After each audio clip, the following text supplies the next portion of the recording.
Before we begin this incredible story, please subscribe to our channel and press the bell icon so you never miss our emotional stories that touch hearts around the world. The morning started like any other. Tuesday at Kensington Palace. The sun had barely risen over London when security guard Michael Bennett began his routine inspection of the mail delivery area. Michael had worked at the palace for 12 years, and he knew every protocol by heart. He was a careful man, someone who never rushed through his duties, no matter how ordinary they seemed, as he sorted through the usual correspondence. His trained eyes caught something that made him pause. Among the official letters and packages sat a brown parcel wrapped in plain paper. The address was written in an unusual manner, with shaky handwriting that looked almost childlike. It was addressed directly to Prince Louis, the youngest child of Prince William and Catherine. Michael's instincts kicked in immediately. In his years of service, he had learned that anything out of the ordinary required attention. The package had no return address, which was already a red flag. The postmark showed it had been mailed from a location in South London.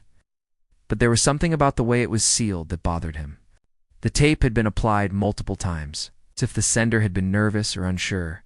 He carefully set the package aside and called his supervisor. Within minutes, the palace security team was assembled. They brought in scanning equipment and began their examination. The initial scans showed something inside, but the images were unclear. There appeared to be wires, which immediately elevated the concern level. The head of security made the decision to evacuate the immediate area and call in the bomb disposal unit. Prince William was in a meeting with his staff when the news reached him. His private secretary entered the room quietly and whispered something in his ear. William's face changed instantly.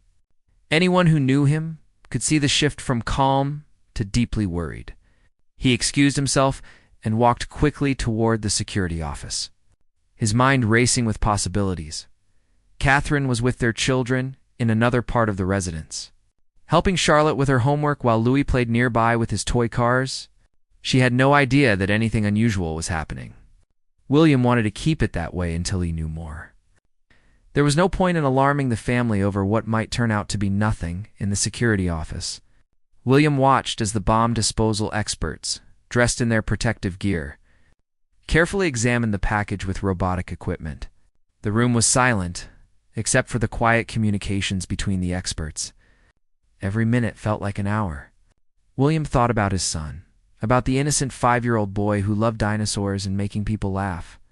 The idea that someone would send something potentially harmful to a child made his blood run cold. The lead explosives expert, a woman named Sarah Collins, worked with steady hands and years of experience. She had defused actual bombs in war zones. But she later admitted that working on something addressed to a child brought a different kind of pressure. She used specialized tools to carefully peel back layers of the wrapping. Moving slowly and deliberately, after what felt like forever, Sarah stood up and removed her helmet. She walked over to where William stood watching. The prince searched her face for answers, his jaw tight with tension. Sarah explained that the package did contain wires, but they were not connected to any explosive device.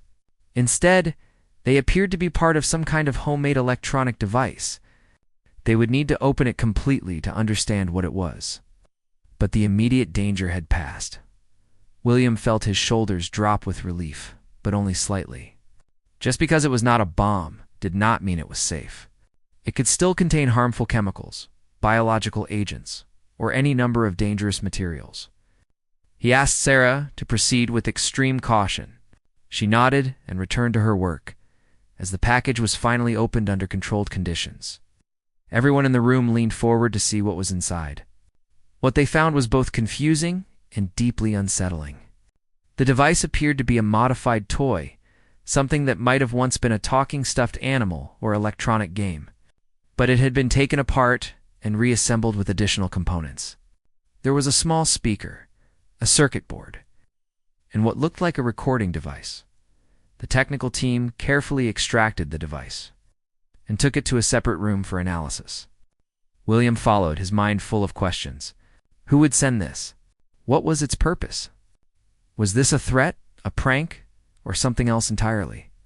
The team connected the device to their diagnostic equipment, making sure to isolate it from any network connections. They found a way to activate the speaker safely.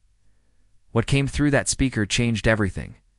It was a voice, male and middle-aged, speaking in a rambling manner. The words were difficult to understand at first, jumping from topic to topic without clear connection. But as William listened, certain phrases stood out. The voice mentioned Louis by name. It talked about protection and danger. It spoke about messages from beyond and warnings that needed to be heard. William's hands gripped the edge of the table. This was not a simple threat or a crude attempt at intimidation. This was something more complex and potentially more disturbing. The voice continued for several minutes, sometimes speaking clearly, sometimes dissolving into whispers or strange sounds. The technical team recorded everything, knowing they would need to analyze every word as the message ended. William looked at the security chief and made a decision that would affect his entire family. This could not be ignored or dismissed as the act of a harmless eccentric. Someone had taken time and effort to create this device, to address it to his young son, and to send it to their home. That person knew where they lived, knew Louis's name, and had some kind of fixation on the family. The threat might not be immediate, but it was real. William knew he had to tell Catherine immediately. As he walked toward the family quarters, he tried to organize his thoughts. How do you tell your wife that someone has sent a disturbing package to your child? How do you explain this without causing panic while still conveying the seriousness of the situation? Catherine was reading a story to Louis when William entered the room. She looked up and immediately knew something was wrong. She had been married to William long enough to read his expressions, to know when he was carrying heavy news. She gently closed the book and suggested that Louis go play with his brother George in the next room. The little boy skipped away, completely unaware of the tension in the air. Once they were alone, William sat down beside Catherine and took her hand. He explained everything, from Michael's discovery to the bomb squad's careful examination, to the strange recorded message they had found inside.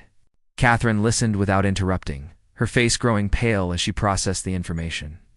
When William finished, she was quiet for a long moment. Her first question was about Louis's safety. William assured her that security was already being increased and that the threat assessment team was working to identify the sender. But Catherine was not satisfied with those answers. She wanted to know how someone could get close enough to send something directly addressed to their son. She wanted to know what the message had said exactly. She wanted to understand who would do such a thing and why. William played the recording for her on his phone. The security team had sent him a copy so he could review it. As the strange voice filled the quiet room, Catherine's hand tightened around William's. The rambling words spoke about destiny and danger, about how Louis was special and needed to be protected from unnamed threats. The voice claimed to have information about plots and conspiracies, about people who wished harm to the royal family. When the recording ended, Catherine stood up and walked to the window. She looked out at the gardens where her children played, at the walls that were supposed to keep them safe. She felt a mixture of fear and anger rising in her chest. Fear for her son's safety, but also anger that someone had violated their family's peace in this way. She turned back to William and asked what they were going to do. William had already begun formulating a plan. The police were being brought in to investigate, specifically a unit that dealt with threats against public figures. The technical team would analyze the device to trace its components, hoping to find clues about where it was made or purchased. The recording would be sent to linguistic experts who might be able to identify regional accents or speech patterns. And most importantly, they would review all security protocols to ensure nothing like this could happen again. But Catherine raised a point that William had been avoiding. Should they tell Louis? Their son was only 5 years old, too young to understand the complexities of threats and security. Yet he was old enough to notice changes in routine, to sense when his parents were worried. If they suddenly increased his security detail without explanation, he would ask questions. Children always did. William and Catherine spent the next hour discussing this difficult decision. On one hand, they wanted to preserve Louis's innocence, to let him enjoy his childhood without fear. On the other hand, they had a responsibility to prepare him for the reality of his position. As a member of the royal family, he would always be more visible than other children, and that visibility came with risks. They decided on a middle approach. They would not tell Louis about the package or the threatening message. but they would talk to him about safety in general terms. They would explain that sometimes people were too interested in the royal family, and that was why they had security guards. They would make it feel normal and matter-of-fact, not frightening. Catherine volunteered to have this conversation, feeling she could strike the right tone. Meanwhile, the investigation was moving forward quickly. The police traced the postmark to a specific postal facility in South London. They requested surveillance footage from the post office, hoping to identify who had mailed the package. The technical team had better luck with the device components. The circuit board was a common model sold online, but the modifications showed a level of technical knowledge that suggested the sender was not a complete amateur. The most valuable clue came from the recording itself. A forensic audio expert listened to it multiple times, filtering out background noise and analyzing the voice patterns. She noted that the speaker had a slight accent consistent with someone who had grown up in the Manchester area but had lived in London for many years. There were also subtle sounds in the background of the recording, ambient noises that might help locate where it was made. She isolated a particular sound that repeated several times during the recording. It was a distinctive beeping pattern, the kind made by certain types of machinery. She consulted with industrial sound experts who identified it as likely coming from a specific model of medical equipment, possibly a heart monitor or dialysis machine. This suggested the recording might have been made in a medical facility or in a home where someone required such equipment. This information was passed to the police investigation team. They began checking records of people who had made previous contacts with the royal family.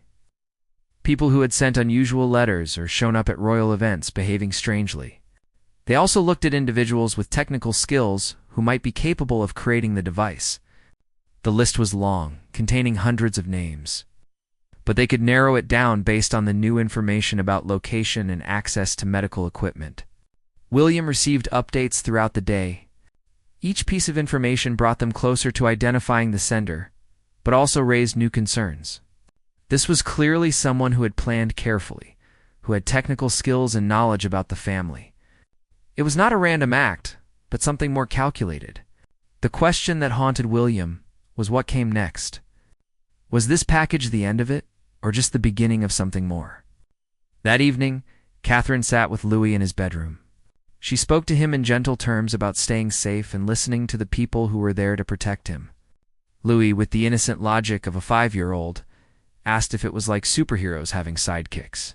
Catherine smiled despite her worry and agreed that yes, it was something like that.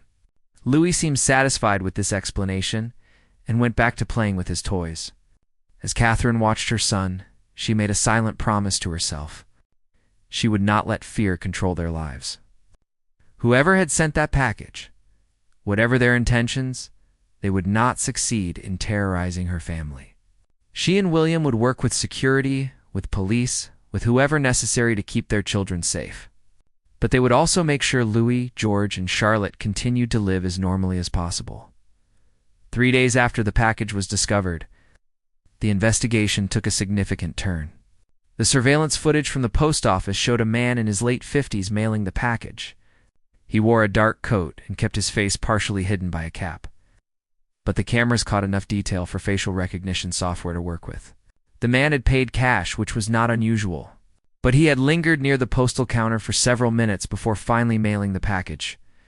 As if debating whether to go through with it, the police ran the facial recognition results through their databases. They got a match within hours. The man's name was David Thornton, former electrical engineer who had lost his job 5 years earlier due to health problems. He lived alone in a small flat in Brixton and had no criminal record. Though he had been cautioned twice for sending inappropriate letters to various public figures, the letters had been strange but not threatening. It's mostly rambling thoughts about politics and society.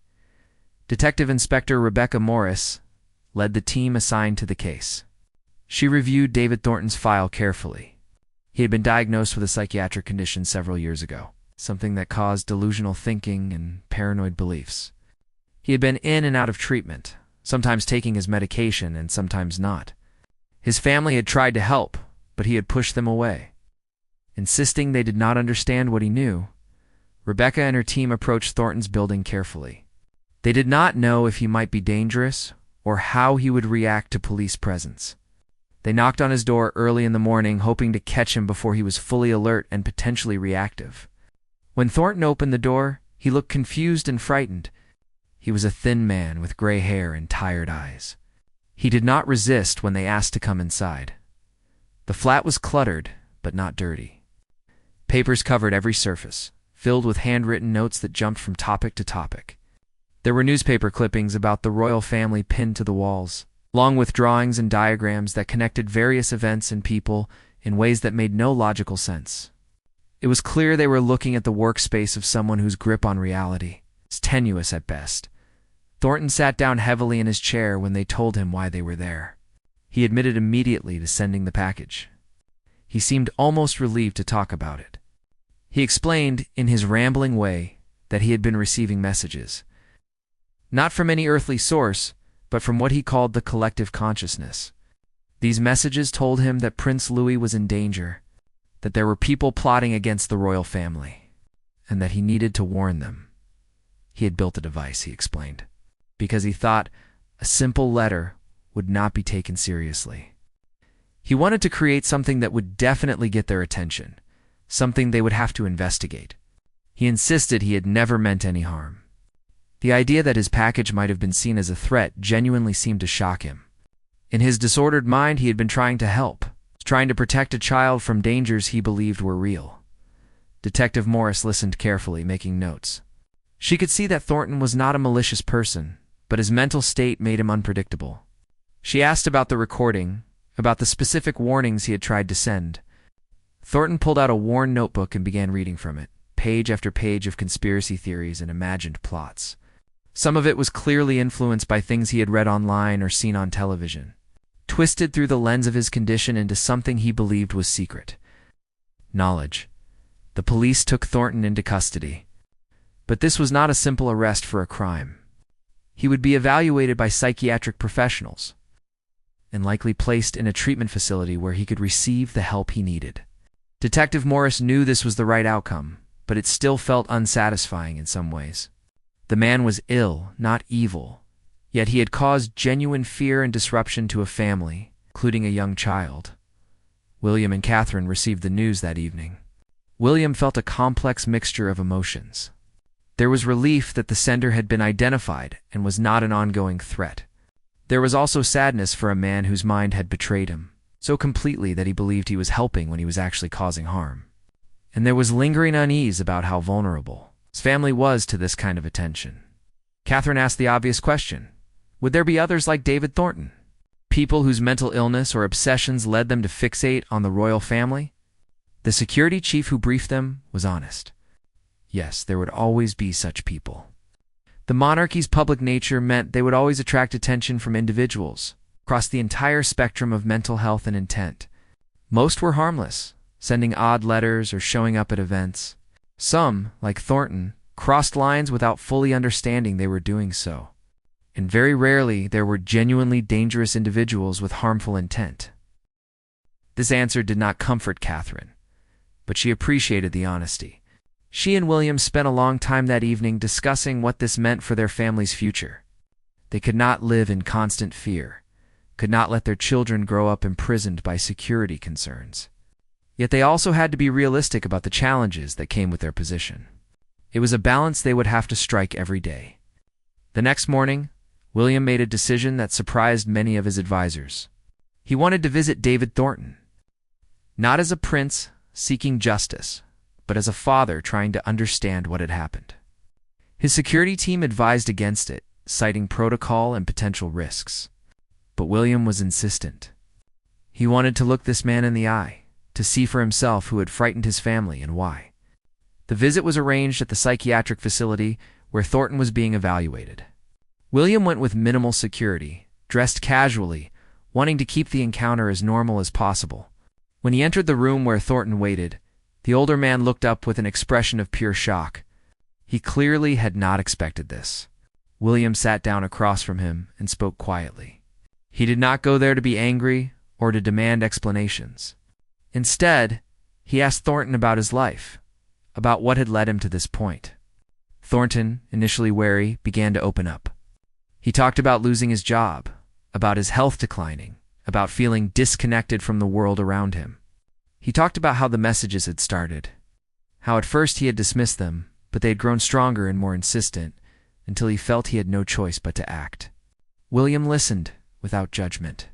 He saw before him not a threat, but a man who was suffering, who had been let down by systems that should have caught his decline earlier. When Thornton apologized, his voice breaking, William accepted it. He explained how the package had affected his family, particularly the fear it had created around his son. Thornton wept at this, genuinely distressed that he had caused such pain when he had only meant to help.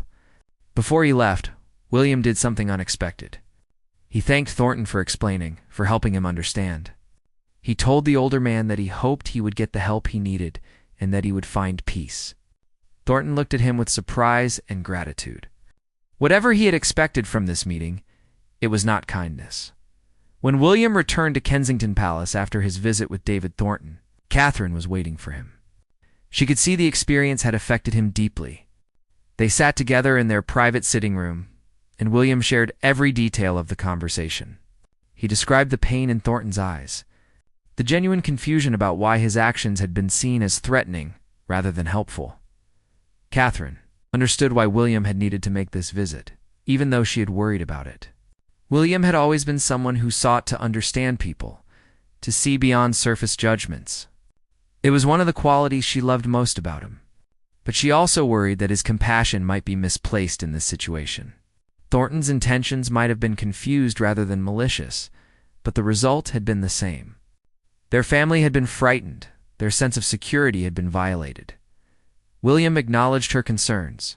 He was not excusing what Thornton had done, he explained. But the visit had helped him see the bigger picture. This incident was not really about one disturbed man sending a package. It was about a system that had failed to provide adequate mental health support. It's about a society where people could slip through the cracks until their problems manifested in ways that affected others. If they wanted to truly address the threat such incidents posed, they needed to think beyond just security measures. This conversation led William to make another decision, one that would have lasting implications.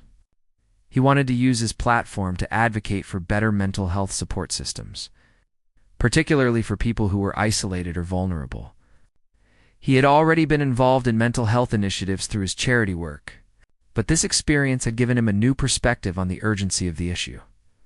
Over the following weeks, William worked with mental health professionals and policy experts to understand the gaps in the current system. He learned about how many people like Thornton existed, people whose conditions made them vulnerable to delusional thinking, but who were not getting consistent treatment.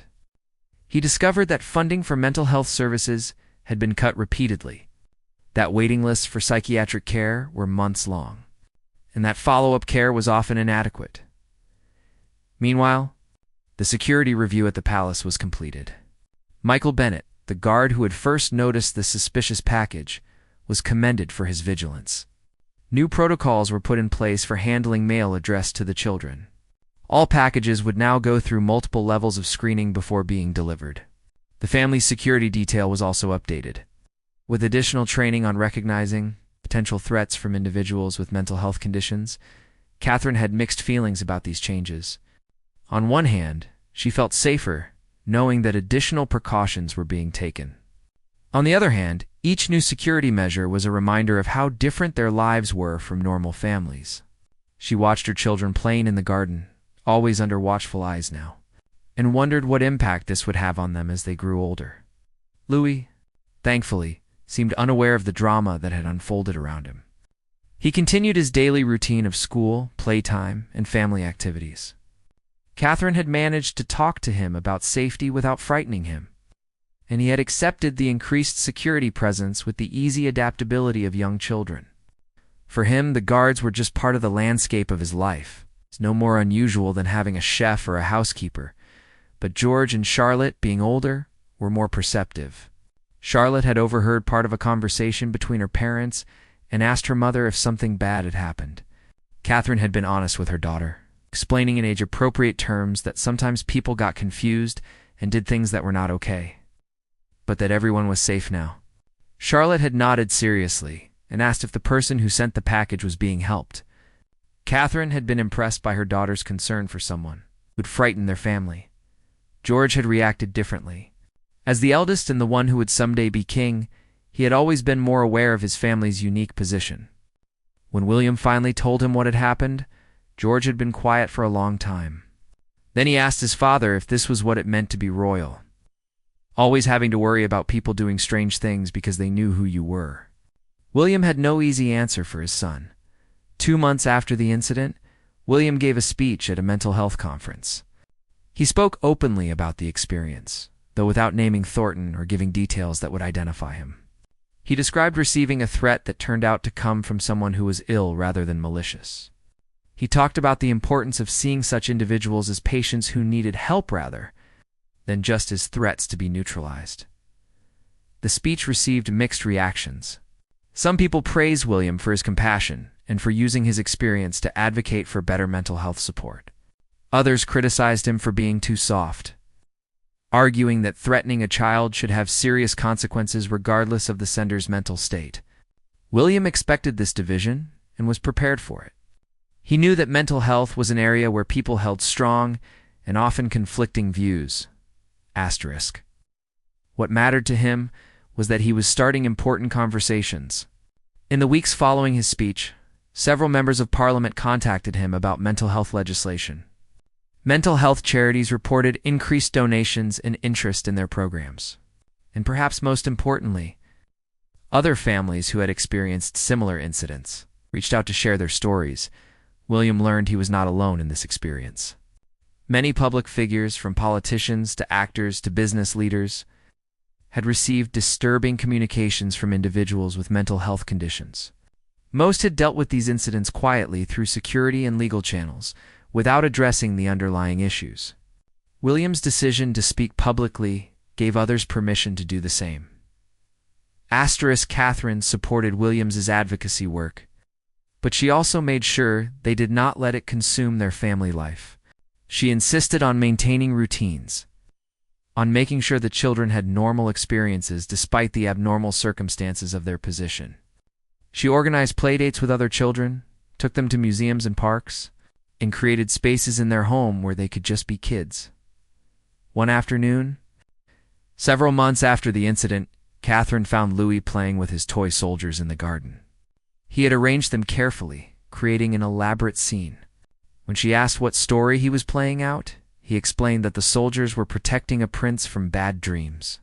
She asked if he had been having bad dreams, concerned that perhaps the incident had affected him more than they realized. Louis shook his head and explained that he did not have bad dreams, but he knew some people did, and the soldiers helped them feel safe. It was such a simple, innocent understanding of protection and care that Catherine felt tears prick her eyes. Her son had taken the concept of security that surrounded him and transformed it in his mind into something positive, something about helping people feel safe. That evening, Catherine shared this conversation with William. They both felt a sense of hope from it. Despite everything that had happened, despite the fear and the changes and the ongoing security concerns, their children were developing empathy and understanding. They were learning that people could struggle with challenges that were not visible, and that responding with kindness was often more powerful than responding with anger. 6 months had passed since the morning Michael Bennet discovered the suspicious package. In that time, much had changed for the royal family, though the changes were more internal than external. To the public, they continued their duties as always, attending events, supporting charities, and representing the monarchy. But within the walls of their home, they carried the weight of what they had learned about vulnerability and safety. William had become deeply involved in mental health reform work. He partnered with several organizations to create a new program focused on early intervention for people showing signs of delusional thinking or paranoid behavior. The program aimed to catch individuals before they reached crisis point, before their conditions deteriorated to the level where they might act in ways that harmed themselves or others.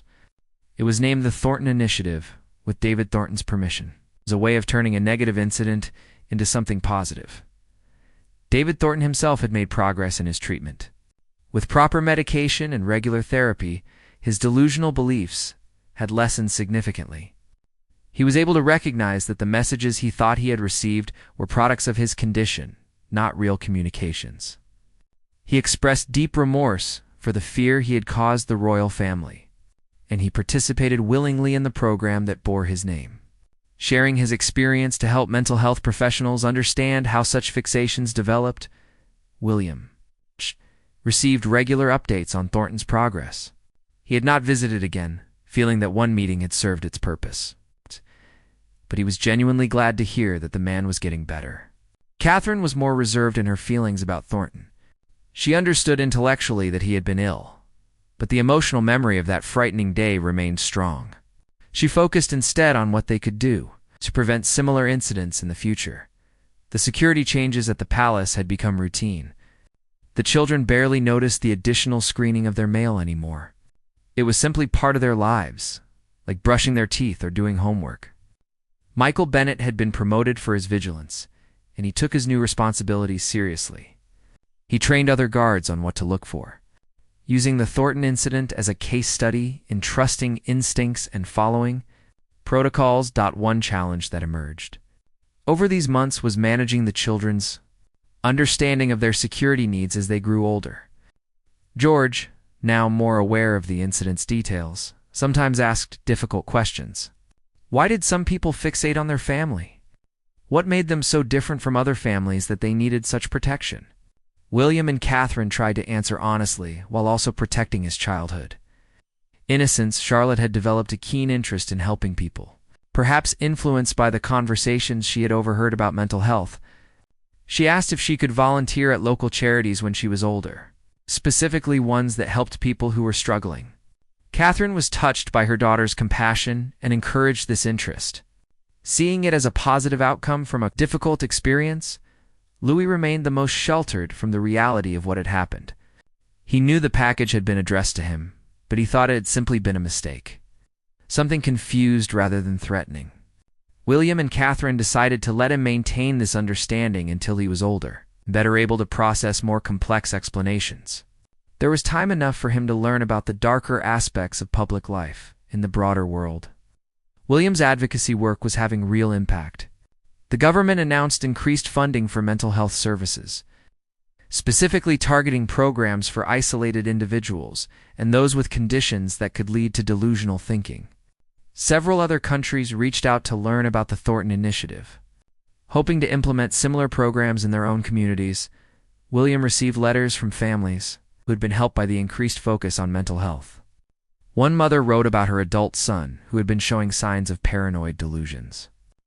Because of the new early intervention programs, he had received help before his condition worsened. She credited William's work with quite possibly saving her son's life. These letters reminded William why he had chosen to speak publicly about what had happened, despite his natural inclination toward privacy.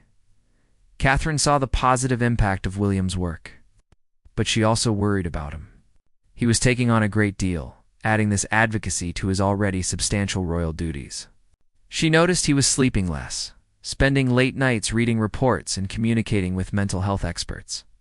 She reminded him gently that he needed to take care of himself too. He could not help others if he exhausted himself in the process. William acknowledged her concerns and made efforts to maintain better balance. He realized that part of what drove him was a need to feel like he was doing something meaningful with what had happened to his family. The incident had made him feel helpless initially, and the advocacy work was a way of reclaiming agency. But Catherine was right that he needed to pace himself and not let this consume him. As summer approached, the family planned a vacation to Scotland, to their retreat at Balmoral. It would be a chance to step away from London, from the constant security pressures and public scrutiny. The children were excited, already making plans for hiking and exploring. Catherine looked forward to the slower pace, the chance to be together as a family without the constant pull of duties and obligations. Before they left, William made one final visit related to the incident. He went to the facility where David Thornton was now living in supported accommodation. Thornton had stabilized enough to live semi-independently, though he still received regular check-ins from mental health workers. William wanted to see for himself how the man was doing. And to close this chapter properly, Thornton was gardening when William arrived. tending to a small plot of vegetables outside his unit. He looked healthier than he had during their first meeting, his face less drawn, his eyes clearer. When he saw William approaching, he stood up slowly, brushing dirt from his hands. There was wariness in his expression, but also hope. They sat together on a bench in the garden. Thornton showed William the vegetables he was growing. It was simpler than their first conversation, more grounded in the present moment rather than tangled in delusions and apologies. Thornton mentioned that he had been following the news about the mental health initiatives. He expressed amazement that something good had come from his terrible mistake. William assured him that mistakes, even serious ones, did not have to define a person's entire life. What mattered was what came after, how someone learned and grew and tried to do better. Thornton seemed to take comfort from these words. He mentioned that he had been writing letters to his family, trying to rebuild bridges he had burned during his illness. Some had responded positively, others were still hurt and distant. He accepted this as a consequence of his actions and was grateful for any connection he could restore, as William prepared to leave. Thornton asked if he could say something. William nodded, and the older man spoke carefully, as if he had rehearsed these words many times. He said that he understood why William did not have to show him any kindness, why he could have simply let the legal system handle everything without ever looking at him as a person. The fact that William had chosen differently, had visited him not once but twice, had spoken about mental health publicly in a way that did not demonize people like him, meant more than Thornton could express. William shook his hand and wished him well. As he walked back to his car, he felt a sense of closure. This chapter of his family's life was not erased. The fear they had felt would always be part of their story. But it had become something more complex than just a threat. It had become a catalyst for change, a reminder of their humanity and their responsibility to use their position for good. The morning they left for Balmoral, Louis asked his father a question that had apparently been on his mind for some time. They were in the car, bags packed, children settled into their seats for the long drive. Louis wondered aloud why some people needed extra help with their thinking, and whether that made them bad people or just people who were struggling. William glanced at Catherine. Impressed by the depth of their youngest child's question, he explained that people's brains worked differently, and sometimes those differences made life very difficult. It did not make them bad, just like having trouble with reading or needing glasses did not make someone bad. They were simply dealing with challenges that others might not see or understand. Louis seemed satisfied with this answer and went back to looking out the window at the passing countryside. The vacation at Balmoral was exactly what the family needed. The sprawling grounds gave the children space to run and play with less immediate security presence, though guards were always nearby. William and Catherine could walk together in the evening, talking about everything and nothing, reconnecting as a couple after months of stress and heightened awareness. The Scottish air felt cleaner somehow, the distance from London providing both physical and psychological relief. One afternoon, while the children were playing by a stream with their cousins, William and Catherine sat on a hillside overlooking the estate. Catherine brought up something that had been worrying her. She wondered if they had done the right thing by being so public about the incident and its aftermath. Had they exposed their family too much? Had they invited more attention when they should have simply dealt with it privately? William understood her concerns. He had asked himself similar questions many times, but he explained his reasoning. Silence and secrecy around mental health issues had never helped anyone. By speaking openly, by showing that even the royal family dealt with such challenges, they had potentially helped thousands of people feel less alone. The letters they had received, the families who had sought help for their loved ones after hearing William speak, those were real outcomes that would not have happened if they had stayed silent. Catherine acknowledged this was true, but she still felt protective of their children. She worried about how this incident would be remembered and discussed as the children grew older. Would Louis someday resent that his name had been associated with this frightening event? Would George and Charlotte feel their privacy had been violated by their parents' decision to speak publicly? William promised that they would be careful, that they would always put their children's well-being first. If at any point the public attention became harmful, they would step back. But for now, he believed they were striking the right balance between privacy and advocacy. The children were protected from direct exposure, Their daily lives remained as normal as possible.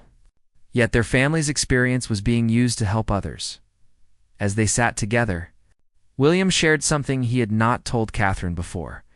In the months since the incident, he had received several letters from other parents whose children had been targets of similar unwanted attention.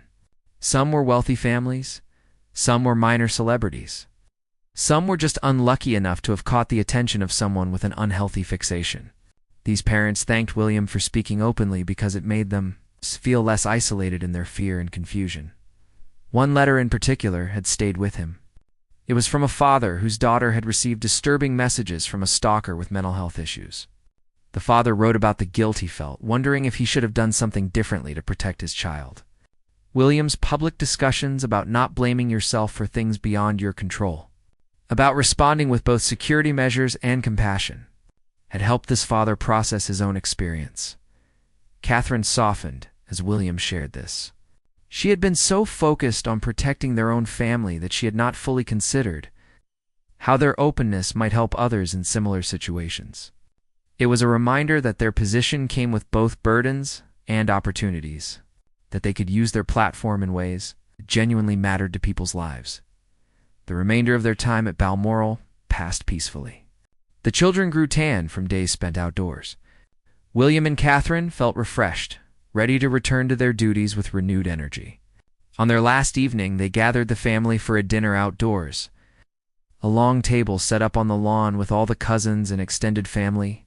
It was moments like these that reminded them why they worked so hard to maintain normalcy despite the abnormal circumstances of their lives. George made a toast, surprising everyone. He was young for such formality. But he stood up and said he wanted to thank his parents for always making sure the family was safe and happy. He mentioned how he knew they worked hard at many things, including helping people who were struggling. Charlotte added that she was grateful for their home and for being taught to care about others. Even Louis chimed in, saying he was thankful for everyone at the table and for his toy dinosaurs, which made everyone laugh as William looked around the table at his family, at Catherine smiling beside him, at his children growing into thoughtful young people. He felt a deep sense of gratitude. The incident with the package had been frightening. It had exposed vulnerabilities and forced difficult conversations. But it had also brought unexpected gifts. It had deepened his commitment to mental health advocacy.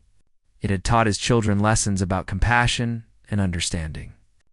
And it had reminded him and Catherine of what truly mattered. Back in London, life returned to its familiar patterns, but with subtle changes. The security protocols remained in place. A permanent reminder of that morning when Michael Bennett had noticed something amiss. But they had become normalized, integrated into daily life, rather than constant sources of anxiety. The children adapted as children do, accepting their reality. While still maintaining the wonder and innocence of childhood, William continued his mental health work, though with better boundaries and balance as Catherine had encouraged.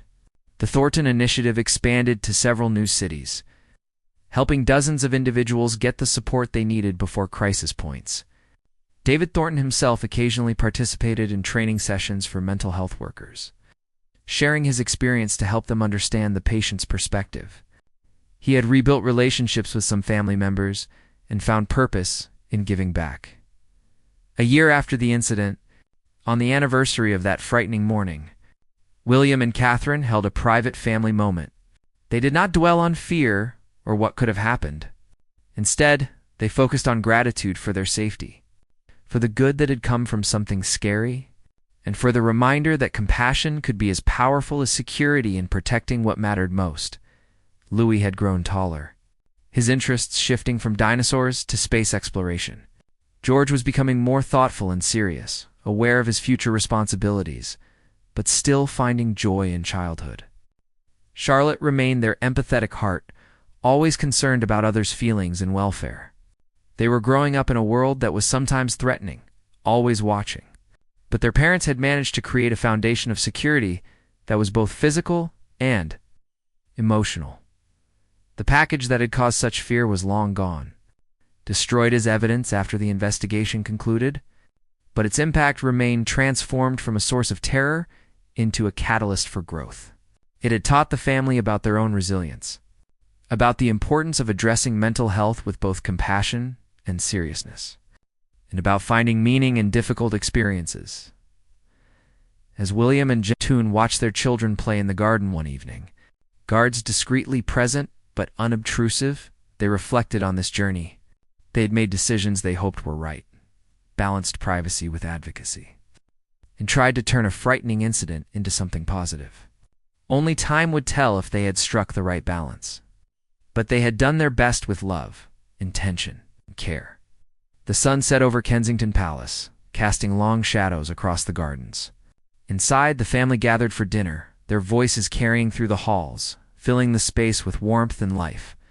They had faced a threat and emerged stronger, more connected, and more committed to using their position to make a difference. It was not the story anyone would have chosen, but it had become their story nonetheless, and they had written its ending with grace and purpose.